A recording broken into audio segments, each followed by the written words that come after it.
Hey, they may absolutely, positively drive you crazy at times, but research tells us that 94% of the time, couples who put a positive spin on their relationship's history are likely to have a happy future as well. So when memories are distorted or negative, it's a sign that your relationship actually needs help. And if you want a healthier, stronger relationship, it is imperative that you nurture fondness and admiration for each other. They're the two most crucial elements in rewarding and long-lasting romance.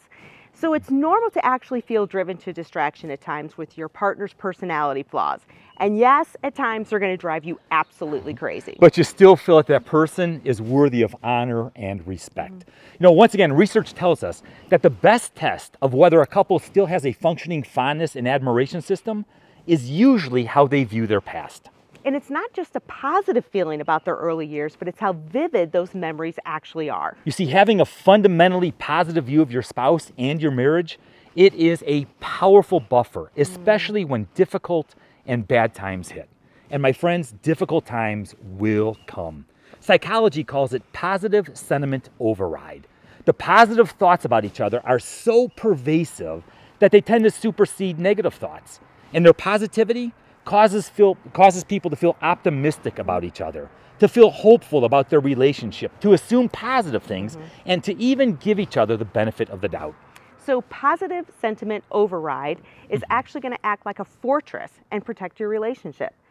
Fondness and admiration can be fragile unless you remain aware of how crucial it is to your friendship, and it's the core of any good relationship. By simply reminding yourself of your spouse's positive qualities, even as you grapple with each other's flaws, it can prevent good relationships from deteriorating. Because you value each other, you have a shield that can protect your relationship by being overwhelmed by any negativity.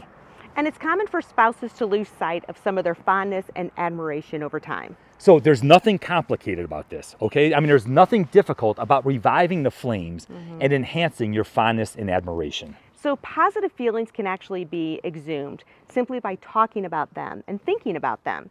Think about your spouse. What do you cherish most about him or her? See, when you acknowledge and openly discuss positive aspects of your relationship, you know, your bond is strengthened immediately. So go through some old pictures and talk about those great happy events from the past. How did the two of you meet? Was there anything about your spouse that made him or her stand out? What were your first impressions of each other? What do you remember most about when you first started dating? What are some of those highlights? What stands out?